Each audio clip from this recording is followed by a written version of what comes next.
আল্লাহু আকবার। আহসান বিন সাইফ রাদিয়াল্লাহু তাআলা এই কালিমা পড়ে মুসলমান হয়ে গেলেন।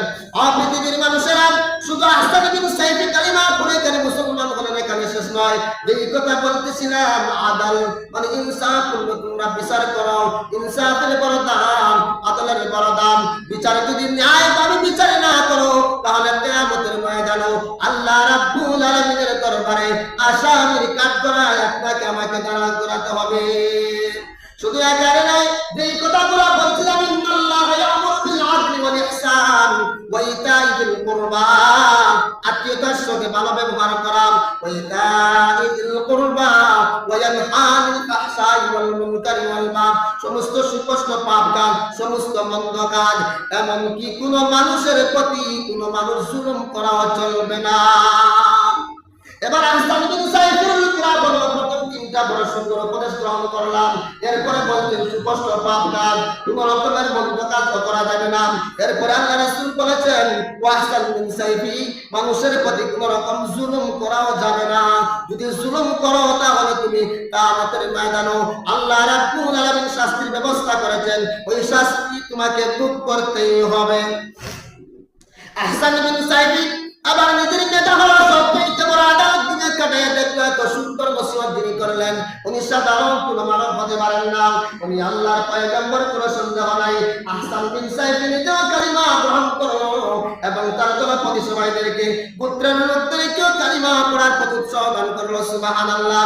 এবার আহসান বিন সাইফ আয়াত থেকে যে নসিহতগুলো আমরা পাইলাম, পৃথিবীর মানুষেরা শুধু নবীজি চরিত্রের দিকে তো সব দিকে ভালো ছিলেন, আমার নবীজি রাষ্ট্রনায়ক ছিলেন, সাহাবায়ে কেরাম ছিলেন, নবীজি বিচারও করেছেন, শাসনও করেছেন। এবার বলুন, উম্মতে মুহাম্মাদের মধ্যে এগুলা প্রচার আর প্রসারের দরকার আছে না নাই?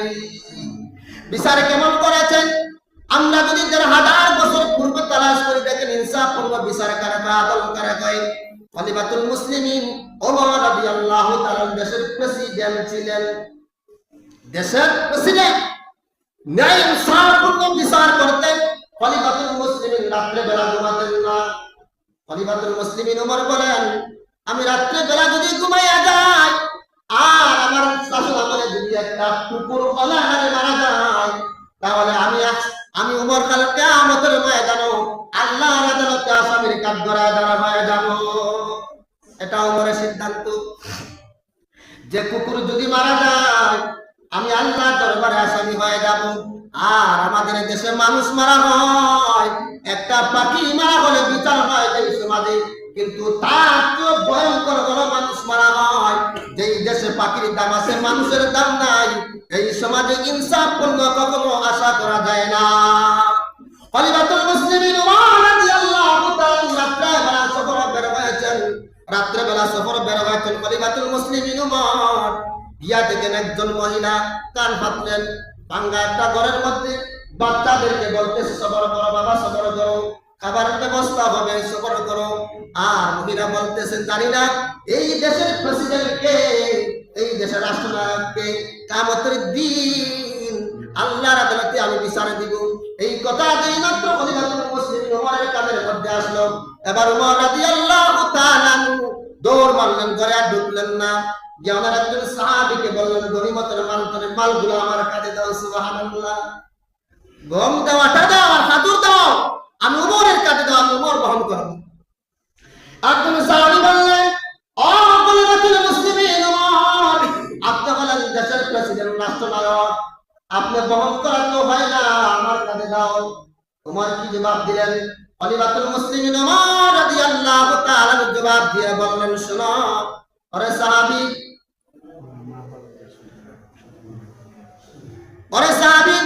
আজকে আমি ওমর এই গুদাম করে একটা বস্তা খাবার আমার কাঁধে দিতে তোমার বড় দরদ লাগছে, বলো তো কিয়ামতের ময়দানে যদি আল্লাহ বলেন ওমর তুমি জাহান্নামে যাও, তাহলে আমার গুনাহের গাঁটটি কি তুমি বহন করবে? সুবহানাল্লাহ। এবার নিজে ওমর রাদিয়াল্লাহু তাআলা নিজে বহন করে মহিলার বাড়ির মধ্যে গিয়ে বললেন, মা মা বলে ডাকছেন।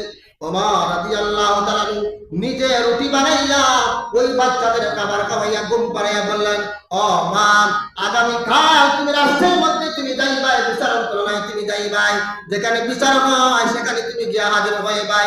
ওই মহিলা কিন্তু খলিফাতুল মুসলিমিন ওমর এই দেশের সরকারকে আমি চিনি না। আল্লাহ যদি তোমার মতো যুবককে নির্বাচন করতে বড় ভালো হতো। সুবহানাল্লাহ। খলিফাতুল মুসলিমিন ওমর রাদিয়াল্লাহু তাআলা বাগের দিন যখন বিচারণ প্রণয় যখন বসা, এমনি মহিলা যেই মাত্র খবর পাইল দেশের রাষ্ট্রনায়ক ওই ব্যক্তি, মহিলা বলতেন আমার মনে হয় জীবন শেষ হয়ে যাবে।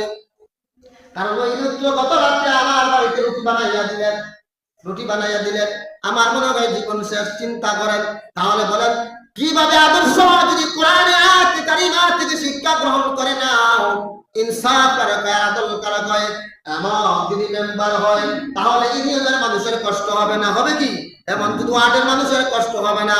এমন যদি চেয়ারম্যান নির্বাচিত হয় ইউনিয়নের মানুষের কষ্ট হবে না?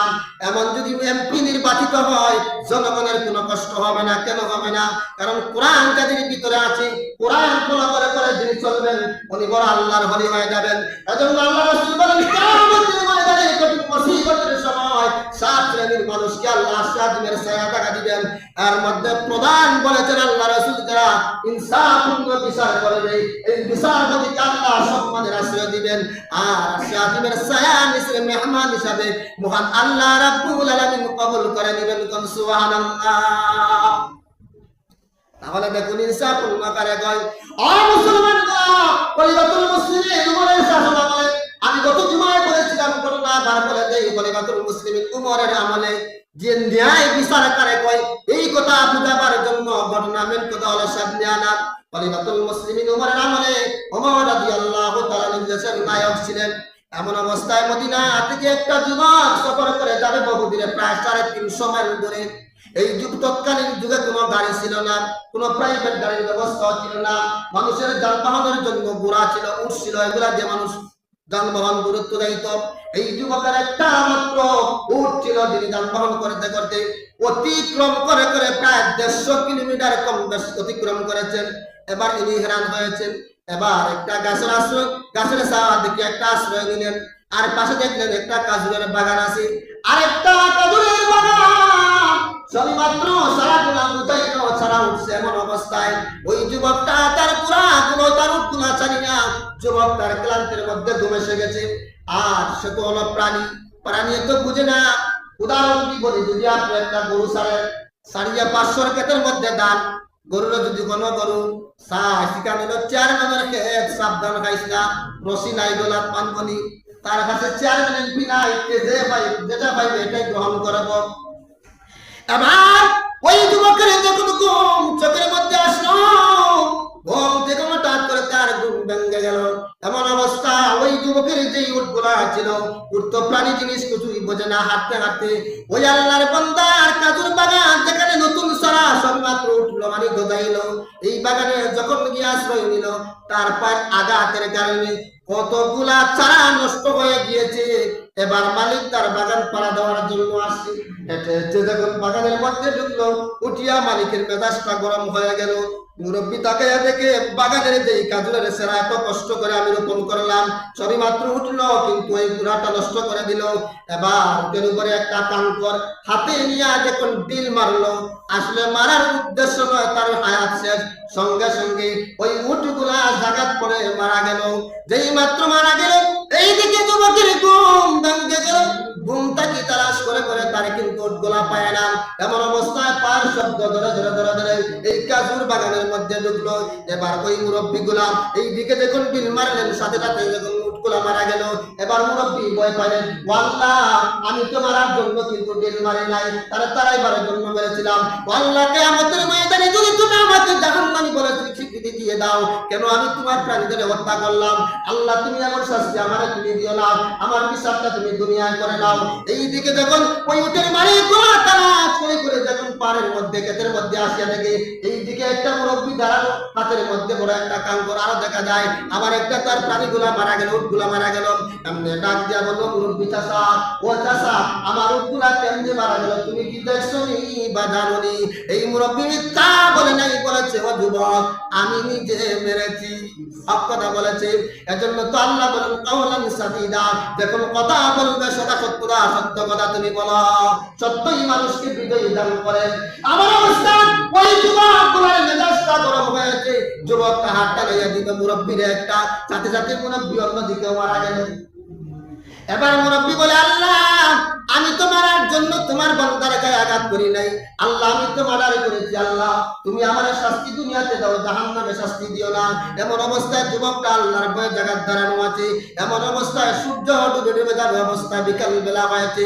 ওই মুরব্বীর দুইটা সন্তান বাবার কবর করতে করতে এই কাজুর বাগানে আসিয়া দেখে একদিকে উঠ মারা, অপর দিকে আমার আব্বা বসে, একটা যুবক দাঁড়ানো।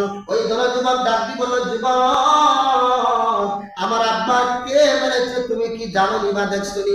এই যুবকটা বলে, আমি তোমার আব্বার হত্যাকারী মেরেছি। সুবহানাল্লাহ।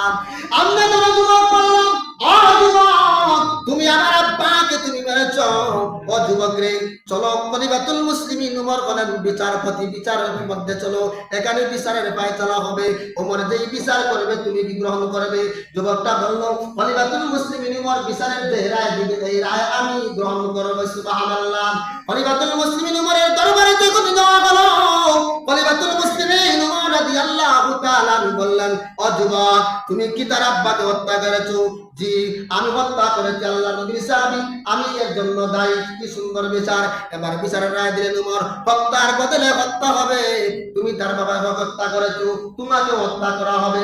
তবে হত্যার আগে জানতে চাই যুবক তোমার কিছু চাওয়া পাওয়ার আসেনি? আপনি যুবক ডাক দি বলো, আল্লাহর নবীর সাহাবী ওমর আমাকে একটা ছুটি দেন, আমি বাসার মধ্যে যাব আর আসবো, আমার কিছু কাজ আছে, কিছু হাজত আছে।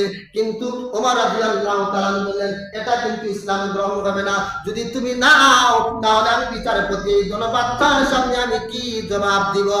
আমি ওই যুবক ডাক দি বললাম, আরে ওমর খলিফাতুল মুসলিমিন ওমর রাদিয়াল্লাহু তাআলা আল্লাহ নবী তো বলেছেন, আল মুসলিমু আখিল মুসলিম, মুসলমান মুসলমানের ভাই। আমার এমন কোন ভাই নাই এই মদিনার শহরে যে আমি তুলা হাজত চাইবো আর আমার জিম্মাদার হবে, কেউ রাজি হয় না। একজন সাহাবী রাজি হয়ে গিয়েছেন, যার নাম হলো আবু যর গিফারি রাদিয়াল্লাহু তাআলা আনহু। আবু যর গিফারি রাদিয়াল্লাহু তাআলা আনহু দাঁড়িয়ে বললেন, আবু নবীর সাহাবী ওমর ওই সাহাবীকে তুমি ছুটি দিয়ে দাও, এর আশা পর্যন্ত আমি আবু যর গিফারি থাকবো। আর যদি সময় মতো এই যুবক সাহাবী যদি না আসে আবু নবীর সাহাবী ওমর, তাহলে তারে যে হত্যা করার রায় দিয়েছেন এই রায়টা আমি আবু যর গিফারির বেলায় কার্যকর করে দিয়ে। সুবহানাল্লাহ। এবারে ছুটি দেওয়া হলো, টাইম নির্দিষ্ট সময় হয়ে গেল, ঘন্টায় বাজতেছে, সময় সংক্ষিপ্ত হয়ে গেছে। এমন অবস্থা অল্প সময় আছে মানে পাঁচের রায় হয়ে যাবে, হত্যা তো হত্যা হতে হবে। এমন অবস্থায় সমস্ত চাহির ভিতরে কানাঘুনা পড়ে গেল। যুবকটা মনে হয় বাড়ি গেছে, আর আসবে না। আমাদের সমাজে যদি পুলিশে আসানো সারিয়া দেয়, বলে তুই আবার ঘুরিয়া আইস করে জেলে ঢুকাইবো, যদি ছুটতে পারে বর্ডার তালাশ করবো আর ফিরতো না। কিন্তু ওই যুবকের ভিতরে আল্লাহর ভয় থাকার কারণে তার যথা কর্ম সারিয়া যথা সময় আরম্ভ করলাম। হঠাৎ করে ওমর চিন্তিত হয়ে গেলেন কি জবাব দেওয়া হবে। কিন্তু লোকটা যদি না আসে তাহলে নির্দোষ অপরাধী সাহাবী হলেন আবু যর গিফারি, তার বেলায় কেমন শাস্তি হতে হবে? খলিফাতুল মুসলিমিন ওমর চিন্তিত হয়ে গেলেন। এমন সময় দেখা যায় শুধু দুলা আর দুলা দেখা যায়, মানে অর্থাৎ হলো উঠে উপরে সোয়ারি করে যুবকটা আগমন করতেছেন। আপনি আবু যর গিফারি রাদিয়াল্লাহু তাআলা ডাক দিয়ে বললেন, খলিফাতুল মুসলিমিন ওমর চিন্তা করার কারণ নাই, একটু অপেক্ষা করে দেখি। এমন অবস্থায় দেখা যায় যুবকের আগমন। এবার উমরের হৃদয়ের ভিতরে ডাকলো দয়া। উমর দয়া ডাকলে কাম হবে না, কোরআন দিয়ে বিচার করতে হবে। উমর জানেন যে এটা ভুল ক্রমে হত্যা হয়েছে, আল্লাহ আমি তো রায় দিয়েছি, এর চাইতে কোনো আর ব্যবস্থা নাই। সমস্ত সাহাবায়ে কেরামদের ভিতরে কান্নার রোহল পড়ে গেল। যে লোকটার মৃত্যু হবে নির্ঘাত জানা সত্ত্বে যে লোকটা হাজির হয়ে যায়, এই লোকটা এমন অপরাধ করতে পারে না। ও আল্লাহ তোমার কুদরতের একটা ফায়সালা করো। এমন অবস্থায় যুবকের ভিতরে মানে তার বাবাকে হত্যা করা হয়েছিল, এই যুবকদের প্রতি আল্লাহ দয়ার মায়া অন্তরে রহমত আল্লাহ দিলে দিয়েছেন। আপনি যুবকগুলা বললো খলিফাতুল মুসলিমিন ওমর, যেই যুবকগুলার ছেড়ে দেওয়ার পরে যেই যুবকগুলা আবার চলে আসে মৃত্যুর রসিকলায় নিতে, এই যুবক অন্যায় করতে পারে না রে ওমর, তুমি মাফ করে দাও। আমাদের আব্বার তরফ থেকে আমরা দোনো ভাই, আমরা এই সাহাবীকে আমরা মাফের ঘোষণা দিলাম। সুবহানাল্লাহ। যেই কথা বলতেছিলাম, অমুসলমান গোলাম মহরম মাস যেই কারণে বলেছিলাম সাহাবায়ে কেরামের প্রতি ভালোবাসা, নবী আলাইহিস সালাতু ওয়াস সালামের প্রতি ভালোবাসা কেন করবেন, এই মূল পয়েন্টে চলে আসলাম। নবী আলাইহিস সালাতু ওয়াস সালামকে আজকে আপনি আমি ভালোবাসি নাই বললে চলে, বলে হুজুর কেমনে বলে নামাজ নাই, পর্দা নাই, আল্লাহর বিধান নাই, নবীর সুন্নাত নাই। নবী আলাইহিস সালাতু ওয়াস সালামকে ভালোবাসতো, উহুদের পাহাড়ের কান্নার কথা আপনাদেরকে বলে আমি বয়ান শেষ করে দেব। আল্লাহ নবী যেই দিন সফরে যাইতেন উহুদের পাহাড়ের চাইতে দিয়ে আল্লাহ রাসূল অতিক্রম করতেন। একদিন আল্লাহর হাবিব বিশ্বনবী রাহমাতুল লিল আলামিন উহুদের পাহাড়ের চাইতে দিয়া না গিয়া কোন একটা কাজের জন্য অন্য রাস্তা দিয়ে অতিক্রম করতেছেন। এমন সময় জিবরাইল আলাইহিস সালাতু ওয়াস সালাম হাজির হয়ে বললেন, ওগো আল্লাহর পয়গম্বর, আপনি যখন যাইতেন উহুদের পাহাড়ের চাইতে দিয়া অতিক্রম করতেন নবীজি, আজকে আপনি উহুদের পাহাড়ের চাইতে গেছেন না, এই কারণে আল্লাহ আমাকে পাঠিয়েছেন নবীজি। উহুদের পাহাড়ের কান্না আল্লাহ বরদাস্ত করতে পারে না। উহুদের পাহাড়গুলা বাচ্চা মানুষের মতো কান্না আরম্ভ করেছে। এর জন্য হাজী বাবাজিরা যারা দেখবেন হজে গিয়েছেন কিতাবের মধ্যে লেখা হয়, এরা হাজিরা ডাকেন, চলো চলো উহুদের পাহাড়টা দেখে আসি, উহুদের পাহাড়টা দেখে আসি। কেন মানুষের ভিতরে মহব্বত জানেনি, উহুদের পাহাড় আল্লাহ রাসূল প্রেমে পড়ে আল্লাহর হাবিবকে এত ভালোবাসে, উহুদের পাহাড় আল্লাহর দরবারে কান্নাকারি শুরু করেছে। সুবহানাল্লাহ। শুধু উহুদের পাহাড় নয়, আল্লাহর হাবিব যখন খুতবা দিতেন উসতুল হান্নানের গাছ করে একটা গাছ নবীজি যেই দিন মিম্বরে তাশরীফ আনলেন, এই দিন শুনে মসজিদের এক প্রান্ত থেকে মানুষের মতো কান্নার আওয়াজ, শুধু কান্নার আওয়াজ। সাহাবীরা তালাশ করে কোনো মানুষ দেখা যায় না, কি ব্যাপার মানুষ দেখা যায় না, বলে একটা গাছ কান্দে। আল্লাহ রাসূল বলেন, ও গাছ তুমি কেন কান্দো? এই গাছটা আমি রাসূলের প্রেমে মহব্বতে পড়ে কান্দে। সুবহানাল্লাহ। আরে মুসলমানগুলা শুনেন, নবীজির আদর্শ মানার কারণে আসহাবে কাফের পুকুরকে আল্লাহ জান্নাত দিয়ে দিবেন, কারণ এদের ভিতরে মহব্বত ছিল। উহুদের পাহাড় নবীর প্রেমে কান্দেছে, একটা উসতুরা হান্নানার গাছ নবীজির মহব্বতে কেঁদেছে। এবার এই নবীর যদি মহব্বত অর্থাৎ যে মানুষের ভিতরে নবী আলাইহিস সালাতু ওয়াস সালামের সুন্নাত বেশি থাকবে, এই লোকের উপরে বুঝতে হবে নবী আলাইহিস সালাতু ওয়াস সালাম আল্লাহর মহব্বত ভালোবাসা বেশি পাওয়া যায়। সুবহানাল্লাহ। এজন্য আয়াতের সারমর্ম হলো ও মুসলমানগুলা শহীদ না পিতা শহীদ সৌদি আরবের ভাই আব্দুল শহীদ নাম জালিয়ার পক্ষ থেকে শহীদ শহীদ ভাই 500 টাকা আল্লাহ কবুল আর মঞ্জুর করো। আল্লাহ তাআলার সওয়াব নিয়ে সোনার মদিনায় নিয়ে পৌঁছে দাও। আল্লাহ জিন্দা মুর্দা সবাইকে মাফ ফরমাও। আমিন ইয়া রাব্বাল আলামিন। আমার জামিল ভাই তোমার আম্মার লাগে আব্বার লাগে আরো তাহলে ছেলে একটা অসুস্থ 200 টাকা দিছো, আল্লাহ তুমি কবুল আর মঞ্জুর ফরমাও। আল্লাহ তাআলার সওয়াব নিয়ে সোনার মদিনায় নিয়ে পৌঁছে দাও। আমিন ইয়া রাব্বাল আলামিন। ওর 70 টাকা দিছো, আল্লাহ তুমি কবুল আর মঞ্জুর ফরমাও। আল্লাহ তাআলার সওয়াব নিয়ে সোনার মদিনায় নিয়ে পৌঁছে দাও। আমিন ইয়া রাব্বাল আলামিন। 5 মিনিট এখন আপনারা যারা দোয়া দিলে দোয়া করবেন।